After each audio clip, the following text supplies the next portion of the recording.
maka wajib sembahyang.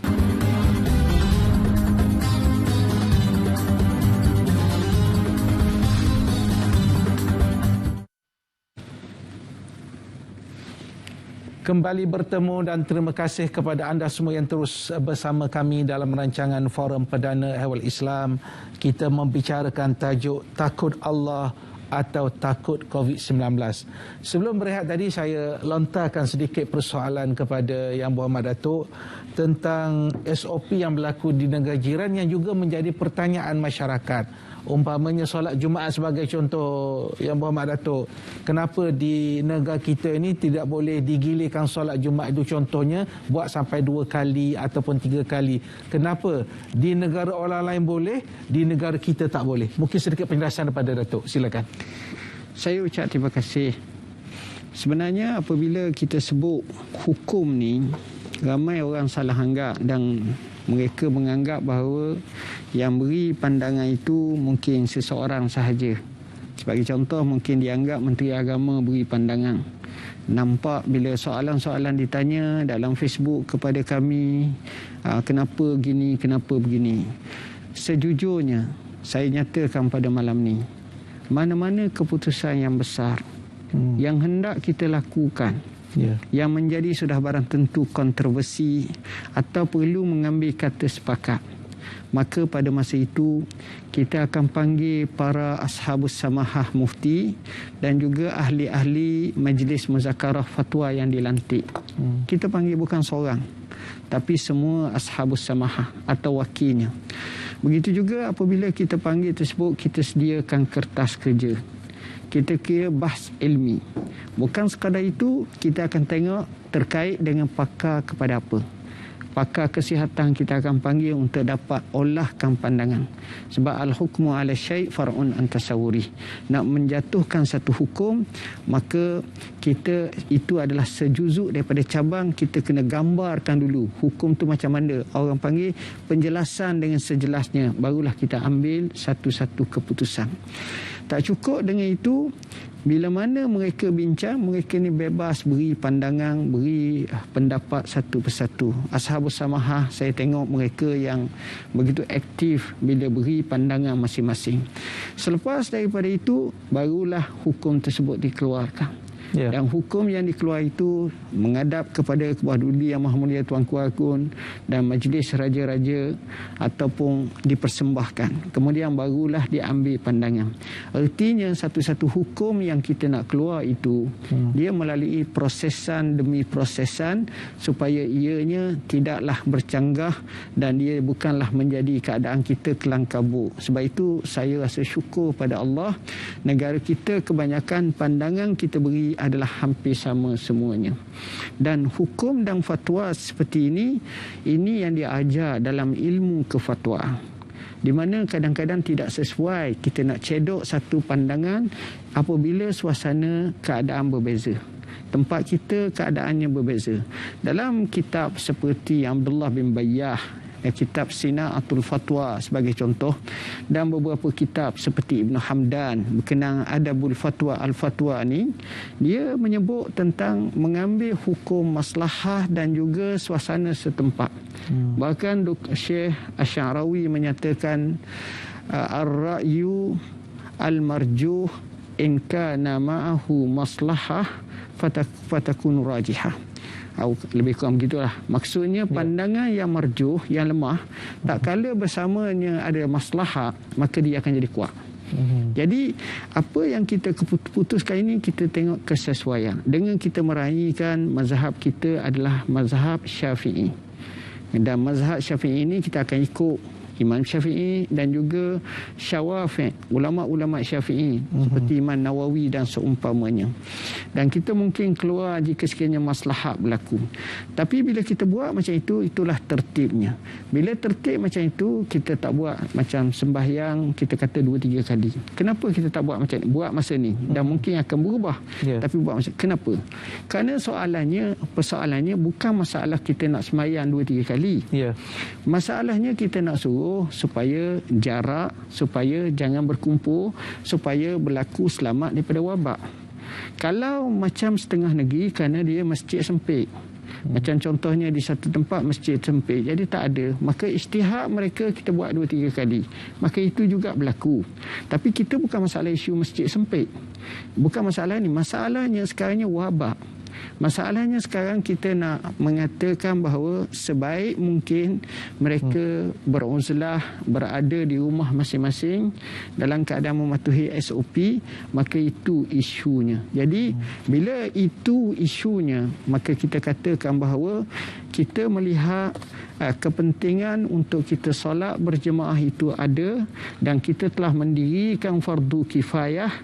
Saat yang sama sahabat-sahabat kita boleh sembahyang di rumah secara berjemaah dan menghidupkannya. Dan kalau kita lihat secara positif, maka ini peluang kepada kita untuk mendidik, mentarbiah berjemaah dengan anak, isteri dan kaum keluarga. Niat kita nak ke masjid itu, insya-Allah kita akan dapat pahala.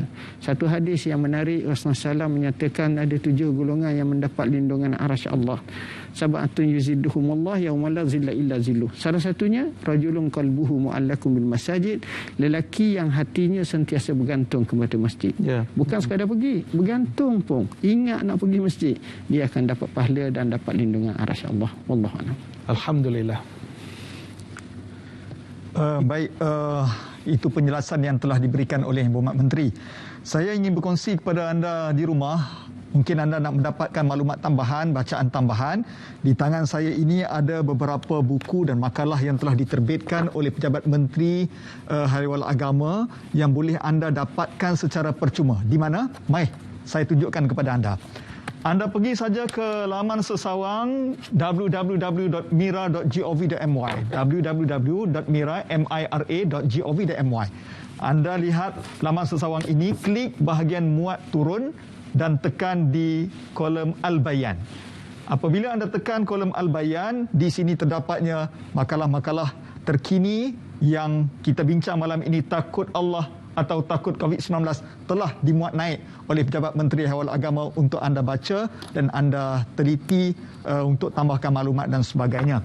Dan apabila ulasan yang diberikan oleh Yang Berhormat Menteri sebentar tadi, saya telah membuat sedikit analisa kepada akhbar perdana maupun akhbar online di dalam negara kita berkenaan dengan SOP masjid dan juga isu yang berkaitan dengan solat di masjid dan surau. Antaranya yang menyebut bahawa penjarakan dalam solat adalah bid'ah. Penguasa menanggung dosa. Marah betul dia ni. Kemudian ada juga isu yang menyebut bahawa imam dan jemaah mengaku solat tarawih tanpa penjarakan fizikal, disorok-sorok semata-mata untuk solat di masjid dan surau. Dan kita lihat juga ada isu keadaan solat melebihi kapasiti, jemaah berselawat ketika ditahan polis, dan ada juga hantaran yang menyebut pegangan WHO gagal. Kembalilah kepada pegangan Ahli Sunnah wal Jamaah, rapatkan saf dalam solat dan banyakkan berdoa, COVID-19 pasti akan lenyap, yakinlah. Soalan saya kepada Yang Berhormat Datuk Seri, atas analisa akhbar yang telah saya bawakan kepada para penonton sekalian, ramai masyarakat menyatakan bahawa Islam menyuruh kita solat berjamaah dan solat rapatkan saf. Tetapi apabila berlaku isu COVID ini, disuruh untuk menjarakkan saf, berlanggar dengan perintah ataupun suruhan dalam rapatkan saf. Mungkin Yang Berhormat Datuk Seri boleh memberi jawapan kepada analisa berita ini. Silakan. Okey, terima kasih. Ini sebahagian daripada tambahan daripada jawapan saya daripada tadi. Pertama, kita isu kefahaman dan makrifah ini adalah penting. Sebab itu saya terbaca dalam satu buku yang ditajukkan oleh Dr. Nuruddin, yang tajuk bukunya Al-Ijtihad Al-Maqasidi. Antara lain dia menyebut bahawa apabila sesuatu perkara itu, kita tak boleh tengok sesuatu perkara itu begitu sahaja. Kita juga kena tengok sesuatu perkara itu berdasarkan pertimbangan akal. yang dipandu oleh nas-nas syar'i, tapi akal itu akan menjadikan satu-satu pandangan kita ini, pertama dia tidak akan rasa jumuk dan dia tidak akan rasa macam kita kata gak yang ni tak betul dan seumpamanya. Kita kena faham Islam sesuai semua masa dan semua tempat. Islam dia agama yang sifatnya ada dua. Satu dipanggil sifat sawabit. Satu lagi sifatnya mutaghayirat. Sawabit ni maknanya perkara tu dia tak akan berubah. Mutaghayirat ni perkara tu boleh berubah. Apa dia? Sawabit ni Allah suruh kita semayang. Maka wajib semayang. Bahkan yang pentingnya semayang. Ya. Yang mutaghayirat ni mungkin Allah suruh kita semayang berjemaah, tetapi dalam situasi tertentu kita semayang berjemaah di rumah. Dalam situasi tertentu kita menjarakkan. Kenapa? Kerana penyakit, kerana keuzuran atau wabak-wabak yang berlaku. Dan ini bukan perkara yang jarak daripada kalangan para ulama, bahkan diterima. Kalau nak kata kami seorang, maka di sana berapa ramai ashabus samahah. Kalau nak kata negara kita seorang, kita bukan mempengaruhi ulama-ulama Arab pun. Ya. Kita tak mempengaruhi mereka, tapi mereka membuat kajian dan mereka juga begitu iktina dengan hujahan-hujahan mereka. Kalau tuan-tuan tengok dalam YouTube yang hebat-hebat mereka ni beri pandangan, saya tengok terlalu tuntas sebab mereka memahami keadaan-keadaan seperti itu. Dan dulu kita duk ingat bahawa perkara COVID ini mungkin kebetulan ataupun penyakit boleh, tapi sekarang kita tengok angka begitu mencanak naik dan kematian juga demi kematian. Yang paling kita sedih apabila juga para ulama, tokoh-tokoh ulama kita juga terkena dengan COVID dan ada yang meninggal dunia. Dengan sebab itu kita, perkara ini bukan satu perkara yang kita kata kita nak merempuh begitu sahaja. Apa yang berlaku di sebalik keadaan ini, kita telah timbul kluster masjid. Telah timbul perkara-perkara seperti ini. Kita duk doa dan kita duk jarakkan. Peringkat pertama, Alhamdulillah. PKP pertama, PKPB pertama, PKPP pun Alhamdulillah kluster masjid boleh katakan kurang yang amat. Bahkan tak ada pun. Tapi kerana mungkin ada sedikit berlaku kerana wabak yang besar, maka sudah timbul perkara seperti itu. Jadi saya syorkan bila kita tengok sesuatu itu, kita akan menginsafi. Kita tengok Sayyidina Umar radhiyallahu anhu, berapa banyak dia telah memberi pandangan-pandangan yang sesuai dengan zamannya. Kita tengok zaman Sayyidina Osman, maka sudah berapa berubah. Maka di situlah kita dapati bahawa mereka para ulama dan ahli ilmu sentiasa melihat maslahat-maslahat. Dan mereka tengok apabila nak beri satu istimbat ahkam atau hukum, mereka begitu menghalusi isu-isu seperti yang disebutkan tadi. Pertama, jarakkan daripada kalimah bid'ah. Sikit-sikit bid'ah, maka kita elakkan perkara tersebut dalam kamus kita. Kedua, tanyalah kepada orang yang mengetahui. Kita ada ashabus samahah. JAKIM sendiri ada laman webnya. Para ashabus samahah, mufti-mufti kita ada laman webnya, ada fatwa-fatwanya. Maka bila kita rojok seperti ini, maka kita termasuk dalam firman Allah, fas'alu ahla zikri in kuntum la ta'lamun. Kamu tanyalah kepada ahli zikir kalau kamu tak tahu.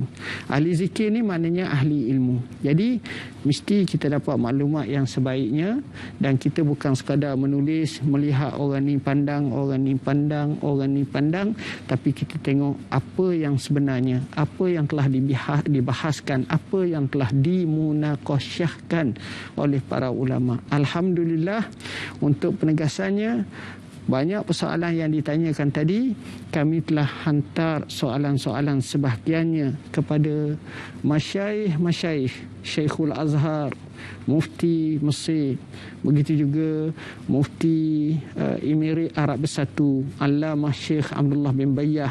Begitu juga dalam pelbagai isu-isu yang terkait dengan ni, jawapannya adalah sama, cuma bahasa mereka sahaja berlainan, tapi kita faham hukum adalah sama. Justru marilah sama-sama kita rujuk kepada badan berotoriti di Malaysia pun ada, di negeri-negeri pun ada.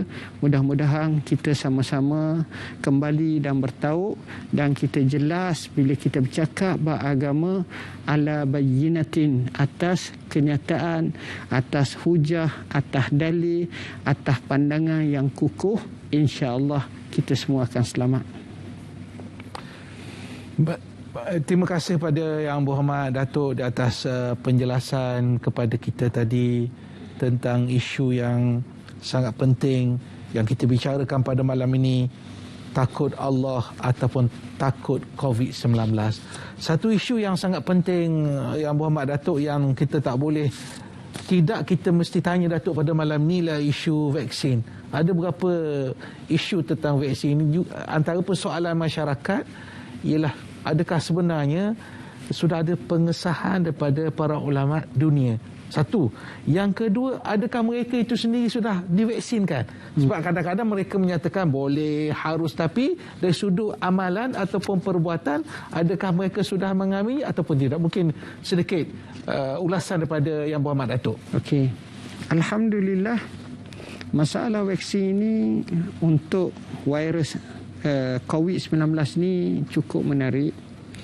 Saya cuba dapati pandangan daripada ramai pihak, termasuk KKM, dan bukan saya seorang lah, termasuk daripada Ashabus Samahah Mufti, dan juga saya dapat pandangan daripada luar sendiri pun. Bila sebut tentang vaksin yang ini, alhamdulillah dapatan kami menunjukkan bahawa seperti Pfizer, seperti AstraZeneca dan beberapa lagi itu, dia selamat daripada unsur najis, daripada apa yang dikatakan, dan dia bukan dibuat daripada itu. Ertinya dia sifatnya halal. Cara prosesannya adalah baik dan benar. Bahkan kita pun dengar baru-baru ni yang buat Pfizer tu dengar kata orang Islam pula, asal daripada Turki, menetap di Jerman, dan dapatan kajian testimoninya begitu lama, berkepakaran yang tinggi. Dan kita tahu zaman kerajaan Islam dulu, masalah tentang vaksin ni bukan baru, tapi beratus-ratus tahun dah. Jadi di situ kita pun faham. Jadi bukan sekadar mereka beri fatwa, tapi mereka juga telah mengambil vaksin. Dalam buku yang sama yang ditunjukkan oleh sahabat kita, oleh Ustaz Hariri tadi, di sini juga kita sebut dalam buku ini mereka yang telah mengambil vaksin. Ashabus Samahah Mufti kita pun ada dah yang ambil. Begitu juga kita tengok seperti Syekh Abdullah bin Bayyah sudah ambil. Begitu juga dengan Mufti Saudi juga sudah ambil. Imam Masjidil Haram yang terkenal yang kita dengar baca merdu, Syekh Sudais juga telah ambil, dan ramai lagi. InsyaAllah kita boleh senaraikan dan kita muat turunkan. Bahkan perkara seperti ini saya juga mengajak kepada kita, ikutlah mereka, ambillah vaksin. Dan kita minta guru takmir, kita minta mereka juga ambil, dan saya juga mengambil kesempatan nak minta dengan Mufti, dengan kerajaan Malaysia, mereka ni juga dimasukkan dalam frontliner seperti imam-imam, seperti, sebab dia ni juru bicara lisan ummah bagi kampung masing-masing, yang kalau dia ambil itu mungkin lain sikit nampaknya. Jadi walau macam mana pun, alhamdulillah mereka bukan sekadar beri fatwa, mereka juga telah mengambilnya. Dan alhamdulillah kajian demi kajian, testimoni demi testimoni menunjukkan keberkesanannya adalah amat-amat baik, dan kita menganggap ini sebahagian daripada usaha dan ikhtiar. InsyaAllah kita harap perkara ini tidak lagi timbul isu masalah mereka hanya cakap tapi mereka tak buat, tapi mereka sambut untuk sama-sama divaksinkan. Baik, terima kasih kepada Yang Berhormat Dato' Zulkifli. Saya nak pergi kepada soalan yang berikutnya yang luas sedikit daripada vaksin tadi. Sebab Datuk dah sebut tadi tentang kepentingan vaksin dan juga kita menyuruhlah supaya kalau kita ada orang tua, ada mak, ada ayah, kadang-kadang mereka ni rasa takut, rasa bimbang, kita lah sebagai anak untuk memberi semangat, beri motivasi kepada ibu kita, pada ayah kita, atuk kita, nenek kita, supaya mereka jangan risau. Dari sudut hukum dah jelas tadi, kemudian dari sudut keperluan kesihatan. Saya nak pergi persoalan ni pada Datuk berkenaan dengan musim haji yang dah tak berapa lama ni lagi, Datuk. Jadi kalau kita tengok dalam media masa pun macam-macam timbul persoalan pergi haji ke tak pada tahun ni, dan sebahagian kata kalau tak ambil lagi vaksin tak boleh pergi. Mungkin sedikit penjelasan pada Yang Berhormat Datuk. Okey. Yang pertama sekali, menjadi adab kita dengan sesebuah negara termasuk seperti Arab Saudi, kita akan menunggu jawapan secara resmi daripada mereka yang dihantar surat kepada kita. Itulah amalan biasa yang dilakukan setiap tahun. Jadi sekarang ni kita tunggu. Walaupun kita dengar pengumuman demi pengumuman ada, tapi itu lebih kepada apa yang disebut dan dinyatakan dalam akhbar begitu sahaja. Tapi surat resmi tabung haji masih lagi menunggu dan kita kerajaan Malaysia menunggu. Saya mengadakan perbincangan dan meeting hampir setiap minggu untuk mendapatkan khabar terkini berkenaan dengan haji ini. Cumanya daripada lawatan saya ke Arab Saudi baru-baru ini pada musim haji, saya boleh rumuskan beberapa perkara. Jika sekiranya ada haji tahun ini berdasarkan kepada situasi pandemik COVID, kemungkinan besar dan kebarangkalian dikurangkan jumlahnya, dan termasuk negara-negara yang lain lah. Yang kedua, berdasarkan kepada apa yang disebut, maka seolah-olah pengambilan vaksin adalah mesti bagi mereka yang nak pergi ke Mekah.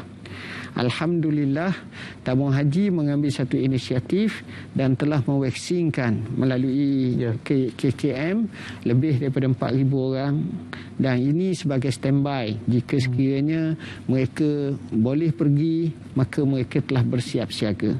Ketiganya, mereka juga tengok vaksin yang telah diterima oleh Arab Saudi.